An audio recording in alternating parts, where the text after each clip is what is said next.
আসসালামু আলাইকুম ওয়ারাহমাতুল্লাহি ওয়াবারাকাতুহ। আজকের আলোচ্য বিষয় হল সূরা ইউসুফ আর নফস। সূরা ইউসুফের সাথে নফসের কি সম্পর্ক, সেটি নিয়ে আমরা আলোচনা করব। হযরত ইউসুফ আলাইহিসসালাম এর একটি ডায়লগ মনে বড় আশার সঞ্চার করে। আমি তো নিজেকে দোষমুক্ত মনে করি না, নফস তো মন্দ কাজে প্ররোচিত করতেই থাকে। স্মার্টফোনের যুগে নফসের ছোট্ট একটি ইশারায় যেখানে আসক্ত, তখন মনে হয় আমিও তো নিজেকে দোষমুক্ত মনে করি না, আমার নফসও তো মন্দ কাজে প্ররোচিত করতেই থাকে। যেখানে আল্লাহর এক নবী নফসের উস্কানি থেকে মুক্তি পায়নি, আমি কোথাকার কে? তবে এর মানে এই নয় যে এই দোহাই দিয়ে দিনের পর দিন উস্কানিতে সাড়া দিতেই হবে। পালা এবার লাগাম টানার। একটু খেয়াল করে দেখুন, নফসের উস্কানিগুলোর কিন্তু একটি প্যাটার্ন আছে। যেমন বাসার সবাই বেড়াতে গেল, আপনি দরজা বন্ধ করলেন, সাথে সাথে একটি সাজেশন আসলো, কিংবা একটি ক্লিপ দেখলেন, সেই ক্লিপের এমন একটি সিন আসলো, সেটা দেখে আরেকটা সাজেশন আসলো, কিংবা একটি মুভি চলছে, হঠাৎ একটি রগরগে দৃশ্য, সাথে সাথে আরেকটা সাজেশন, ব্যাস ফোন উঠিয়ে সার্চ শুরু হয়ে গেল উন্মাদনা। কোন দিক দিয়ে ঘন্টার পর ঘন্টা চলে গেল খেয়ালই নেই। তারপর একটি অপরাধ বোধ নিয়ে ঘুম থেকে ওঠা। সাইকোলজিতে এই ইভেন্টগুলোকে ট্রিগার পয়েন্ট বলে, অর্থাৎ সেই সব ইনসিডেন্টগুলো যা আপনাকে অন্য অ্যাকশন নিতে প্রম্পট করে, এমন অ্যাকশন যা সিরিজ অফ ডিসঅ্যাপয়েন্টমেন্ট তৈরি করে চাপ, তৈরি করে অপরাধ বোধ, তৈরি করে মেন্টাল চ্যাটার, যেমন শিট, কেন করলাম আবার, এই বুঝি একটি অঘটন ঘটল, এই বুঝি একটি দুঃসংবাদ পাব, এই বুঝি কেউ বুঝে ফেলবে। আর যদি কেউ জিজ্ঞেস করেই বসে কি হয়েছে, মুখটা শুকনা লাগছে কেন, শক্তি সঞ্চয় করে মিথ্যা বলা, না না সব ঠিক আছে। রাতের ডিভাইস বেসড এই অপরাধগুলো আমাদের শুধু স্পিরিচুয়ালি ডিস্টার্ব করে মেন্টালিও। কারণ বিষয়টি এক্সট্রিমলি অ্যাডিকটিভ। এতে ব্রেইনের একটি বিশেষ হরমোন ট্রিগার হয়, যার নাম ডোপামিন। ডোপামিন হলো প্লেজার ড্রাগ। আমাদের ব্রেইনে এই ডোপামিনের 5 ধরনের রিসেপ্টার্স বা থলি আছে।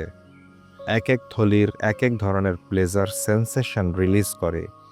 সমস্যা হলো, এই থলিগুলোতে যখনই ডোপামিন আসে, এদের সাইজ বাড়তে থাকে, অর্থাৎ নেক্সট টাইম ওই থলি ভরতে হলে আরও বেশি ডোজের ডোপামিন প্রয়োজন হয়। তাই তো দেখবেন এক পর্যায়ে স্বল্প রগরগে দৃশ্যতে আর পোষাচ্ছে না, পরিধি বাড়াতে হচ্ছে। বিষয়টির ভয়াবহতা বোঝাতে নির্দেশ এসেছে, তোমরা অশ্লীলতার ধারে কাছেও যেও না, নিশ্চয়ই তা এক জঘন্য পথ। আল কোরআন। খেয়াল করুন, নির্দেশটিতে দুটো বিষয় আছে। এক, তিনি বলেননি অশ্লীলতা করো না, বলেছেন এর ধারে কাছেও যেও না, ইন্ডিকেটিং যে এর একটি বলয় আছে, যেই বলয়ের কাছেও যাওয়া যাবে না, কারণ এই বলয়ের নিজস্ব একটি শক্তি আছে, যেখানে পড়লে সহজে বের হওয়া যাবে না। আর দ্বিতীয় বিষয় হলো পথ। এটা একটা জঘন্য পথ। পথ কিসে হয়? ছোট ছোট স্টেপসে, যার স্টার্টিং পয়েন্ট আছে কিন্তু এন্ডিং পয়েন্ট নেই, যা আপনাকে বহুদূর নিয়ে যেতে পারে এবং যেখান থেকে ব্যাক করাটা অনেক ডিফিকাল্ট। নফসের বিষয়ে হাদিসে এসেছে, আমাদের কারিন প্রতিনিয়ত আমাদেরকে আইডিয়া থ্রো করে থাকে। যখনই আমরা কোনো একটি আইডিয়াতে অ্যাক্ট করি, তখন আমরা তাকে একটু করে ক্ষমতা অর্পণ করি, এবং নেক্সট টাইম সে যখন একটি আইডিয়া সাজেস্ট করে, তখন সেটা এড়িয়ে যাওয়া কঠিনতর হয়ে পড়ে। একটি পর্যায়ে সে এতটাই শক্তিশালী হয়ে ওঠে যে এক সময় সে আমাদেরকে কমান্ড করতে থাকে অশ্লীলতার জন্য, এবং আমরা অনিচ্ছা সত্ত্বেও সেটা করতে থাকি। এক সময় গিয়ে সেটা একটি হ্যাবিটে পরিণত হয়। নিজেদের তখন বারবার কষতে ইচ্ছে করে, কেন করলাম, কেন করলাম বলে। এই বলয় থেকে কি বের হওয়া সম্ভব? হ্যাঁ, সম্ভব। সাধারণত দেখা যায় বড় কোনো একটি ধাক্কা কিংবা একটি বিপদে কিংবা প্রচণ্ড একটি ইচ্ছে শক্তি আপনাকে সেখানে থেকে ফিরতে সাহায্য করে। তবে মনে শঙ্কা থেকেই যায়, যদি আবার সেই বলে পা পিছলে পড়ে, কারণ নেক্সট ট্রিগার আসবেই আসবে, এটা অবধারিত। কারিন নাছোড়বান্দা। প্রশ্ন হলো, নিজেকে তাহলে রক্ষা করবেন কি করে? আগেই বলেছি, আবারও বলছি, রক্ষা করতে হলে সবার আগে যেটা সিদ্ধান্ত করতে হবে তা হলো মাইন্ডফুলনেস। বিষয়টি নিয়ে পূর্বেই বলেছি, আবারও রিপিট করছি, আপনাকে মাইন্ডফুল হতে হবে। মাইন্ডফুলের দুটো পার্ট। প্রথম পার্ট হলো অবজারভেশন। অবজার্ভ করতে হবে যে এই মুহূর্তে আপনি কি চিন্তা করছেন। প্র্যাকটিস করতে হবে একটি ডেইলি এক্সারসাইজ।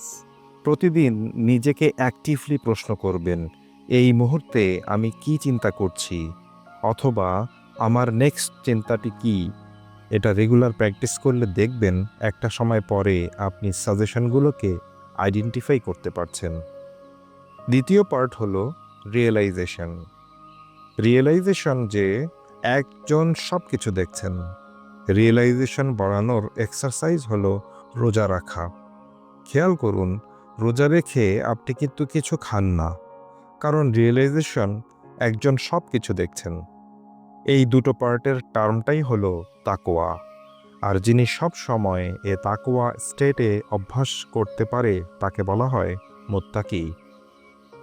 মাইন্ডফুলনেসের পর যেটা করতে হবে সেটা হলো ক্যালকুলেশন, বিশেষ করে শর্ট টার্ম ক্যালকুলেশন। কারণ যদিও আমরা আখিরাতে বিশ্বাস করি, তবুও শর্ট টার্মগুলোই আমাদেরকে বেশি ড্রাইভ করে। এই যেমন next promotion, next increment, next appreciation ইত্যাদি ইত্যাদি। একটু কোরিলেশন করলেই দেখতে পাবেন আপনি লম্বা সময় ধরে অশ্লীলতায় এঙ্গেজ হয়েছেন, তখনই আপনার চাকরি জীবনে, দাম্পত্য জীবনে, সুস্থতায় কিংবা আপনার বস্তুগত বিষয়ে বরকত কমে গিয়েছে। কেন? কারণ অশ্লীলতা আমাদেরকে চারটা পার্টকে একসাথে অ্যাটাক করে: mind, body, heart and soul. মাইন্ডের ক্ষেত্রে সে আপনার চিন্তাশক্তিকে ঘোলাটে করে তোলে। সিজদায় গিয়ে আর আল্লাহর আরশ কল্পনাতে ভাসে না, ভাসে অন্য কিছু। অর্থাৎ আপনার ভিজুয়ালাইজেশন পাওয়ার কম্প্রোমাইজ করে ফেলে। হার্টের ক্ষেত্রে সে আস্তে আস্তে হার্টে স্পট ফেলতে থাকে। মন এতটাই কলুষিত হয়ে পড়ে যে আপনি আর গিল্ট নামক গিফটটি ফিল করেন না। এটা আপনার রিলেশনশিপেও ইম্প্যাক্ট আনে। কাছের মানুষটাকে তখন আর রঙিন মনে হয় না।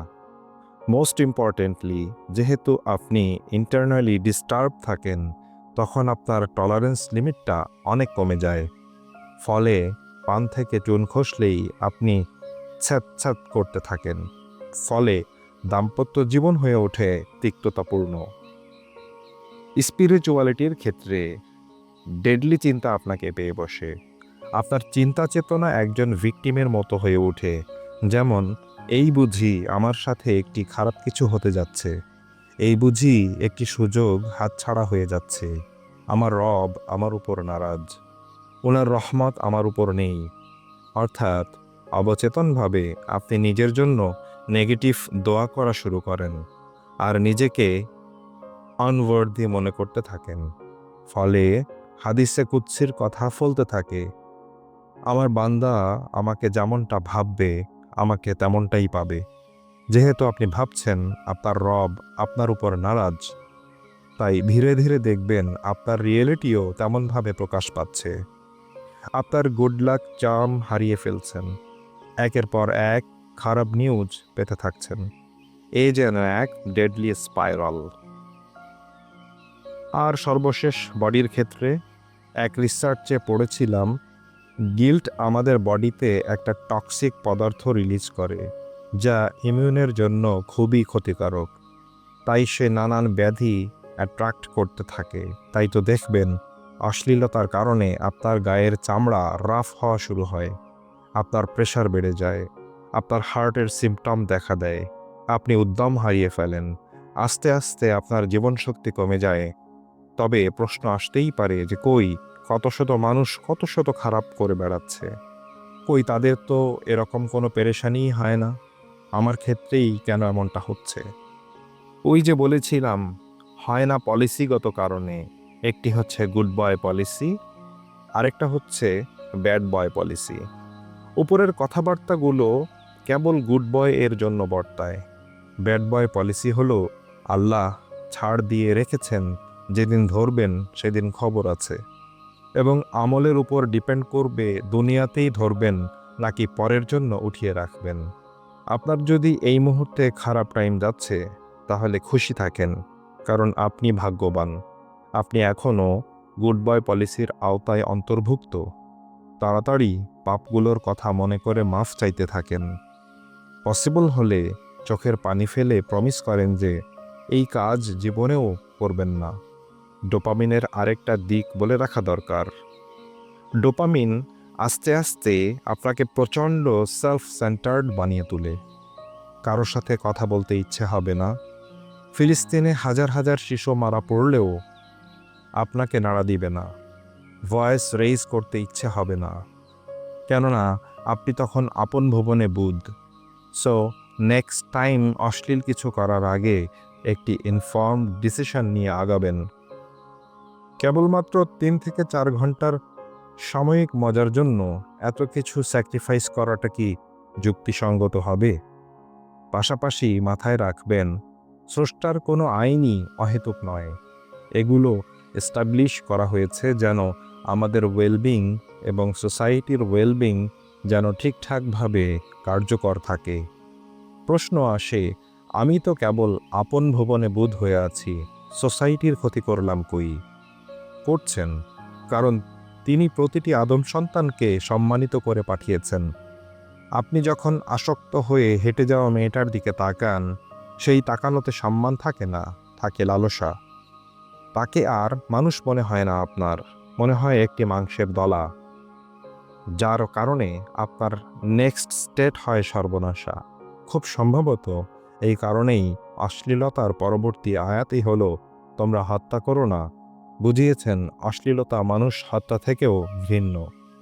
এখন বলতে পারেন, ভাই অনেক ট্রাই করেছি, কোনোভাবে মাস দেড় যায়, আবার সেটা ফিরে আসে, আর আসলেই 1 সপ্তাহের জন্য সব সংযম আবার রসাতলে। কি করতে পারি? আসলে এটা বন্ধ করতে হলে একটি দুটি স্ট্র্যাটেজিতে সীমিত থাকলে হবে না, মাল্টিপল স্ট্র্যাটেজিতে প্রোটেক্টেড থাকতে হবে। তাই মাইন্ডফুলনেস আর ক্যালকুলেশনের পাশাপাশি যেটা করতে হবে, আপনাকে একটা স্ট্রং পেনাল্টি সিস্টেম ইন্ট্রোডিউস করতে হবে। উদাহরণস্বরূপ, আজকে রাতে অশ্লীল কিছু দেখলেন, সাথে সাথে 10 রাকাত নফল ও আগামীকাল রোজা রেখে ফেলেন। এটা যদি করতে পারেন, দেখবেন সাজেশনগুলো সুরসুর করে কমে যাচ্ছে। আর লাস্টটি হলো একাকিত্ব।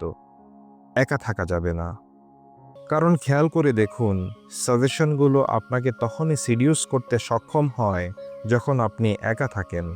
এই বিষয়ে আবারও হজরত ইউসুফ আলাইহিস সালাম থেকে শিখতে পারি। তিনি কিন্তু রুমে চোখ বন্ধ করে একা থাকেননি, রিয়েলাইজেশনের সাথে সাথে মরণপণ ডিসিশন নিয়েছিলেন, দরজার দিকে দৌড় দিয়েছিলেন। বলি কি, নেক্সট সাজেশন আসলে আপনিও চূড়ান্ত ডিসিশন নিন।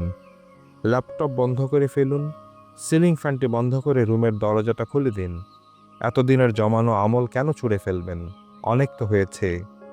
এবার নফসের লাগামটা একটু টেনে ধরুন।